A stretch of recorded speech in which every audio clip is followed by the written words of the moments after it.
क्योंकि लोग गाल काटे लोग वही कौन के दे रहे वही हो जाएगी एक तो लोग अरे फिर आगे रोगा रुपया ले रहे बाजे है है के सारा ने और नकली नोटा को बिठा है तो भाई दुकानदार भी है सारी दुकाना पर आगे पागा कोई आवे जेपी का आदमी पहली बात तो उधार ना करियो 13 साल बच्चा होगा ही होगा सारी और उधार नगद लियो तो नोट ने बढ़िया तरह फिर देख लियो नोट ना नकली नोट में दी जाए किसी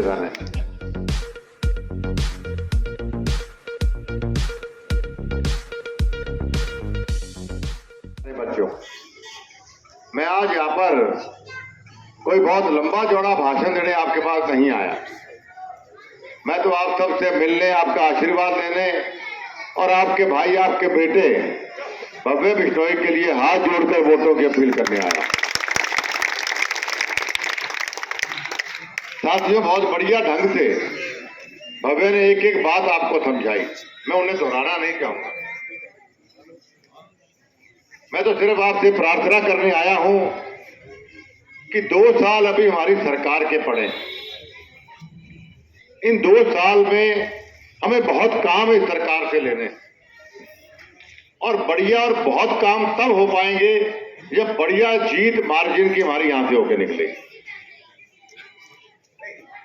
विपक्ष में था, उसके बावजूद भी 350 करोड़ रुपए के काम मैंने आदमपुर हल्के में करवाए। कोई भाई रिकॉर्ड देखना चाहे तो आदमपुर मंडी दुकान पे कंप्यूटर पे हर इलाके का हर गांव वाइज हमने डेटा बना रखा।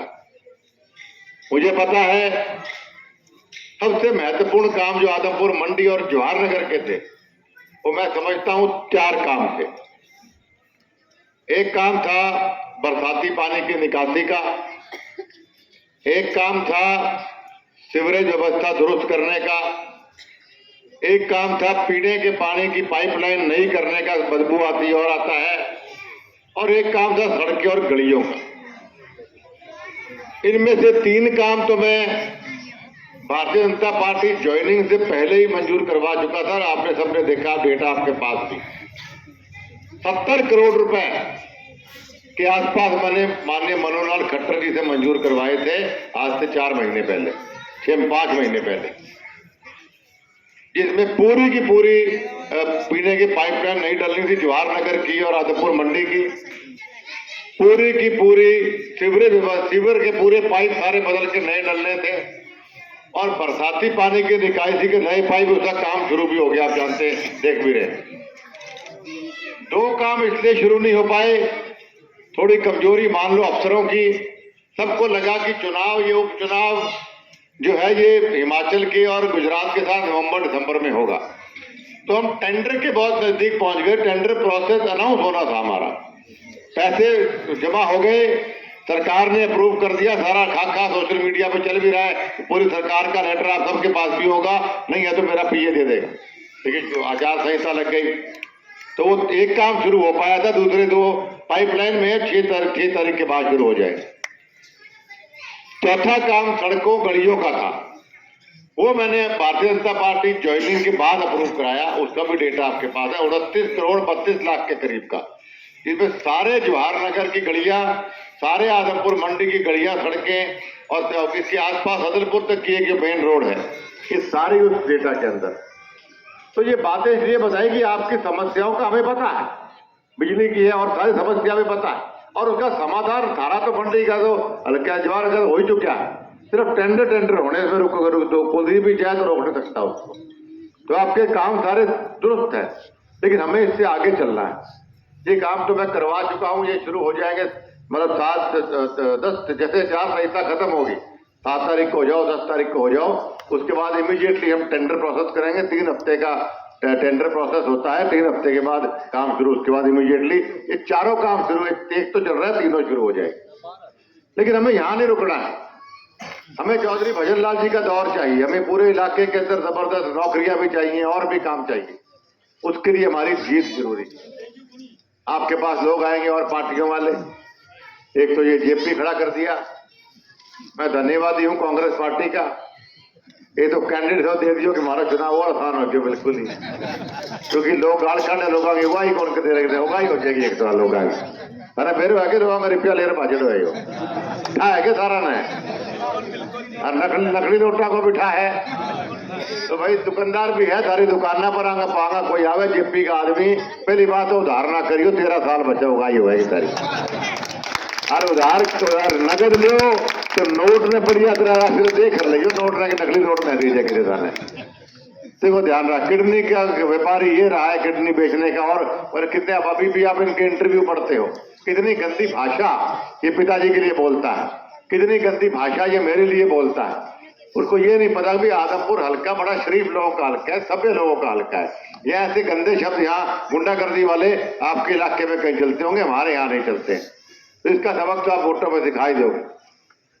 तीसरा, आम आदमी पार्टी ये खड़ी हुई कैंडिडेट यहाँ पे, वो मुझे पता लगा कहीं उनके वर्कर आके झूठे प्रचार कर रहे हैं कि बिजली फ्री कर देंगे सारी, अपने दिल्ली में कर रखी है, पानी फ्री कर देंगे, पंजाब में भी कर, दिल्ली पंजाब में कहाँ बिजली पानी फ्री। पहली बात तो फ्री नहीं है कहीं पे भी, और दूसरी बात हारो राज है कहते फ्री कर देगा। 2 साल तो मारो राज नहीं डंके की चोट पर, मतलब झूठी बातें, और आगे भी हमारा राज बनना है। सिर्फ गुमराह करते हैं, ना दिल्ली में कोई बिजली फ्री, ना पानी फ्री, ना पंजाब में कहीं बिजली फ्री, ना पानी फ्री, सब जगह महंगा है। सिर्फ गुमराह का एक ही मकसद है सबका, किसी तरीके से चौधरी भजन लाल जी के गढ़ को तोड़ दो, किसी तरह बिखर जाए ये हल्का। उनको बर्दाश्त नहीं हो रहा कि क्यों दोबारा से भजन लाल जी की तरह विकास होने लगे आदमपुर हल्के के अंदर। तो साथियों, ये 2 साल हमारे लिए बड़ा सुनहरा मौका चौधरी भजन लाल जी के स्वर्णिम दौर वापस लाने का, इसलिए इसको चूकना नहीं, कोई फेंकना नहीं। ये झूठ बोलने में, झूठ जचान में ये कांग्रेस के जेपी के लोग और ये आम आदमी पार्टी के लोग बड़े माहिर हैं। बेरो को नहीं सारा दिमाग काम कर, आदमपुर हल्के का लोग सर्वगुण संपन्न है। देवीलाल जी भी चुनाव लड़े, बंसीलाल जी के परिवार भी लड़ा, पहले भी और लड़े, ये रोटी भी खुआवे, हलवा भी खुआवे, लेकिन वोट हाकी जी का दिया है। आप बात सही है कौन, क्योंकि आपका हमारा पारिवारिक रिश्ता है, हमारा और आपका कोई राजनीतिक रिश्ता नहीं है। तो हमें उसी परिवार को, जैसा भव्य ने बोला, कि हमें मजबूती देनी है और एक ऐसा बढ़िया मिसाल देनी है ताकि ऊपर तक नरेंद्र मोदी तक भी मैसेज आए कि देखो यार 50,000 ऊपर भव्य जिससे आदमपुर हल्के के लोग बड़े शाणे हैं भाई, हमारा काम किया ही दिया। ऐसा एक माहौल जाना चाहिए, क्योंकि उन्होंने बड़े सोच के आपको एक शिक्षित कैंडिडेट यहाँ पर दिया। बड़ा कहते हैं कि विदेशी है, ये तो कमाल ही होगी थाना कोई और मुद्दों खोल लाते हमारे खिलाफ, क्योंकि बोलने की है कौन साफ छवि सब कुछ बढ़िया। बच्चे तो यहाँ के भी, कई आदमपुर के भी, बजवार नगर के भी सार जाके पढ़ते हैं, कोई दिल्ली पढ़ रहा है, कोई कहीं और पढ़ रहा है, तो क्या वो आदमपुर के नहीं रहे? वो 29 साल की उम्र भव्य की है, 25 साल हिंदुस्तान में पढ़ा, 4 साल बाहर पढ़े, तो विदेशी कहाँ से हो गया? जितो घणो करी ये तो थाने घरों ठा पड़ी, मारो छोरो पढ़ो है, थाने की तकलीफ है। और आपको तो गर्व होना चाहिए कि हिंदुस्तान के इतिहास में अगर सबसे शिक्षित कोई नुमाइंदा विधायक होगा तो सारा होगा, सारे छाती फूलनी चाहिए कि हमारा विधायक होगा तो पढ़ लिखा है। स्कूल में भव्य ने टॉप किया 10th मैट्रिक में, स्कूल में भव्य ने टॉप किया 12वीं क्लास में, लंदन स्कूल ऑफ इकोनॉमिक्स से ग्रेजुएशन की, ऑक्सफोर्ड यूनिवर्सिटी इंग्लैंड की है, उसमें पहली मास्टर्स की, उसमें ब्लू ब्लेजर मिला इसको, हेड बॉय स्कूल का रहा, फिर हार्वर्ड यूनिवर्सिटी अमेरिका में सेकंड मास्टर्स करने गया हुआ था, वहां जाके भी वो प्रधान का चुनाव जाते जीत गया वहां जाके, ये इतनी बड़ी यूनिवर्सिटी का। और उसके अलावा पिताजी के नाम पे बहुत से भजन ग्लोबल इम्पैक्ट फाउंडेशन ये चला रहा, उसमें कोरोना के टाइम पे 60 लाख परिवारों को हिंदुस्तान में भव्य ने फ्री दवाई और फ्री खाना बांटा था। सोशल वर्कर हर साल एक बच्चे को विदेश पढ़ने हम लोग भेजते हैं, मतलब भव्य भेजता है भजन ग्लोबल से, जो पर्यावरण के ऊपर स्टडी करते हैं। उनको एक बच्चे को 3 बच्चे अभी तक हम भेज भी चुके हैं फ्री पढ़ाई हमारी तरफ से। दुनिया जहान की ऑर्गेनाइजेशन में, सामाजिक संस्थाओं में किसी का मेंबर है, किसी का स्पोक पर्सन है, किसी का जनरल सेक्रेटरी, तो सामाजिक भी है और राजनीतिक भी है। चौधरी भजन लाल का खून इसके अंदर थाना और की कैंडिडेट किया कि मेरा बेहतर कैंडिडेट मिला। एक शिकायत थी कि भाई कुलदीप बिश्नोई नाम कम जाना, शक्ल ज्यादा जाना है, अब बात है कौन ही सारा ये बात पर सारे काम में आते लोग मेरे बता, तो मेरे में ये कमी है, मैं मानता हूँ, अपने परिवार में मानने में कोई शर्म नहीं होनी चाहिए, लेकिन चेहरे जानता हूँ। ये मेरा चैलेंज है 90% जो मेरे अपने आदमी हैं कि भाई यो जवाहर नगर को है, यो मंडी को है, यो सदलपुर को है, यो किशनगढ़ को है, मैं जानता हूँ, लेकिन भव्य के अंदर चौधरी भजन लाल जी वाले सारे गुण मैं देखता हूँ। तो बातें बोल रहे भाई